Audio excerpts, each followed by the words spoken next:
Hello and welcome back to the channel, Kelly Legends Media. I want to thank all the subscribers. Thank you all for your support, for watching the videos, for hitting that like button, and for hyping these videos. Thank you very much. Really appreciate it. The likes mean a lot to us. It helps get our videos moving through the algorithm, especially when you hype it. So don't forget to hit that like button. And if you really like the video, smash that hype button. Okay, so we're still trying to reach that 100 subscriber goal. So your contribution would be very much appreciated. If you watch the channel, if you're curious about the channel because you've heard it mentioned on other podcasts, subscribe, check it out, see what you think. You just hit the subscribe button down below, set the notification bell on all, and you'll be notified whenever a new video gets dropped. Okay, so this video right here is a touchy subject, man, but this could be you, okay? There's two people that I want to talk about in this, and they end up being Sally's, okay? One of them was on a case where he did some things to some children, and his case was very... how do they say it? You know, when it's on the news and everything, it was a popular case, very much in the public's eye, okay? Well, dude ended up getting 55 years for what he did, for lewd and lascivious acts with a child under 14 years of age, okay? So this dude, you know, he goes through the county, goes to court and everything. He gets sent to a reception center. Everybody goes to reception when you get incarcerated and you're going to go to the state. You go to a reception center where they look at your past incarcerations, look at your crime, look at the amount of time you have, if you have any affiliations with any gangs or organizations, all that stuff. Everything's considered, and they decide what level prison you're going to go to, a level 1, 2, 3, or 4. Just how you're going to be housed, okay?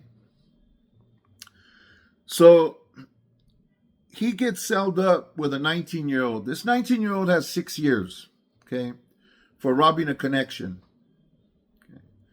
Okay. That's what I used to like to do. I used to like to rob connections that weren't cooperative, let's say, because I figure, hey, you know, they're not going to call the cops. They're doing something illegal. You know, there's less ramifications than you just go rob a civilian. So, yeah, I would go and take their stuff away from them, especially if they were doing it in my neighborhood. Anyways, that's what this kid was in there for. 19 years old. Had 6 years to do.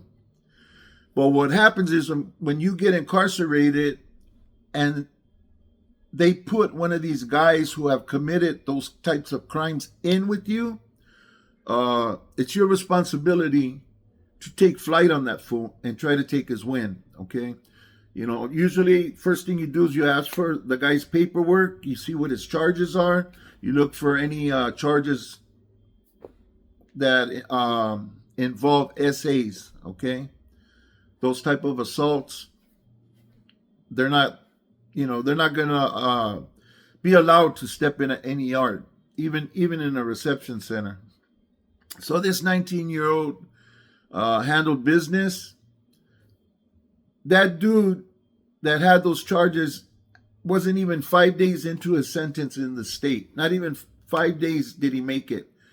And they put him in with this youngster. The youngster taxed those butt cheeks, you know, and took his win. So now the kid went from 6 years to he got an, I think, an additional 20 years. He ends up doing like 26 years. He could have went in there, did the 6 years standing on his head, got out, picked up where he left off. But now he's going to do a considerable amount of time.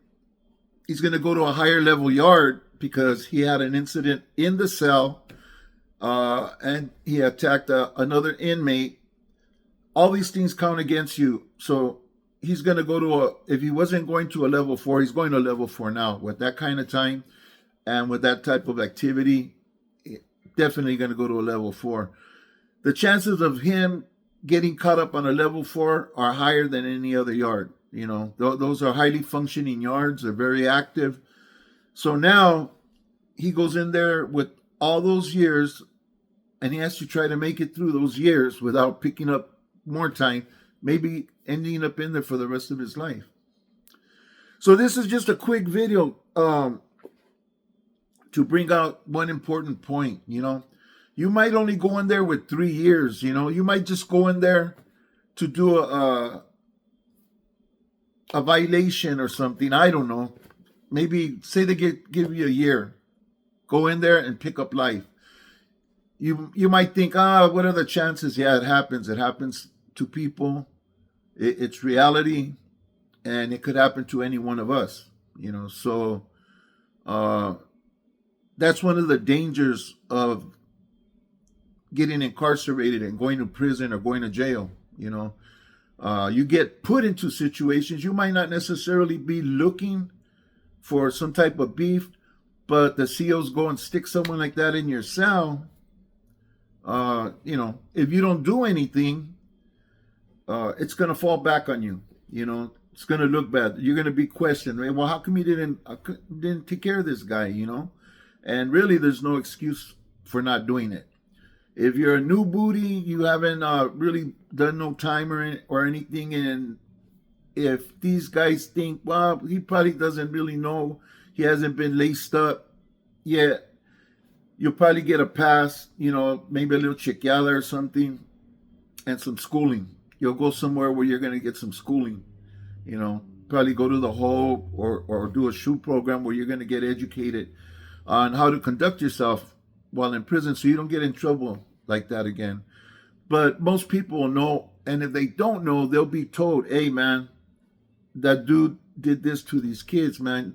You know, you got to take care of this. You know, he's got to be put to sleep. You know, you can't ask him to leave your cell. You can't ask him to go find somewhere else to live. You know, you don't want to be his cellie. No, if you're in his vicinity and you could put hands on him, you're expected to bust a move. You know, I don't know how it is for the whites or for the blacks or any other race, okay? I'm pretty sure it's the same with the whites. And I don't know if the politics have changed with the blacks. It sounds like they have.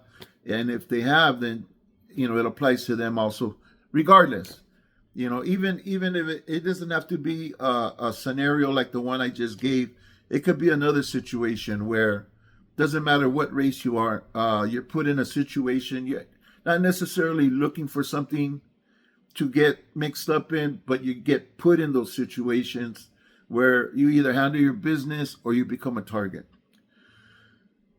So the whole basis of this story is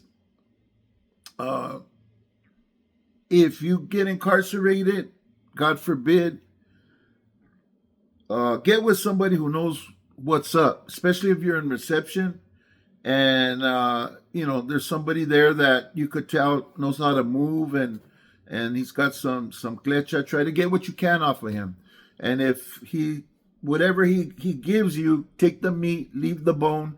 Everybody don't know everything about doing time. And you know, people follow different styles and different rules and know different levels of knowledge. So try to get what you can, pick up what you can. You know, best thing is just to be quiet, keep your eyes open, watch what's going on around you and how things are done. So you don't get caught up in a bad way. And as you know, man, those guys are hated everywhere they go. They're a target. You know, there's nothing to discuss. If he's got those charges, you know, everybody knows what time it is with those guys, you know. So to all you sick puppies, if you're out there, any of you are out there and see this, keep your hands to yourself. Keep them off of our kids, off of our women. And yeah, you guys stay free too, because in there, you're going to not have anywhere to go. and that ass is going to get taxed, you know. Or maybe I should be saying that's the place for you to go, you know. But you youngsters or anybody, you know, if you've never been to prison before, because some of you have expressed that you've never been incarcerated and a lot of this stuff is new to you, let's try not to find out how it is and what you have to do to survive in there, because it's nothing. There's no fun and games in there, you know. Unless that's the way you are, you know. And some people, yeah, they like all of that, but for a normal citizen, man, that's the last place you want to be, especially if you had a chance to enjoy life on another level out here, being free, having a family, a good job, you know. And what I mean by having a family, I'm talking about your family, you know, besides your wife and your kids, you know. There's nothing like being a part of a family and being free, and there's so many things to do, so many nice things to have and enjoy in your life, you know. Horses, motorcycles, cars, you know, boats, all kinds of fun stuff that you could have. Go fishing, you know, hunting, all kinds of stuff, you know. Nothing compares to that, especially sitting in a cell, a hard, cold cell when you're told to get in it, and being locked in there. It's like being locked in your bathroom and living in your bathroom, you know. Very, very, very similar, except there's a bed in there. So stay free, people. Stay free. Let's not get ourselves caught up in any situations where we might be put in a situation where we pick up a lot of time. Thanks for watching my video. God bless you. God bless your families. And I hope to see you on the next video. And don't forget to hit that like or that hype button.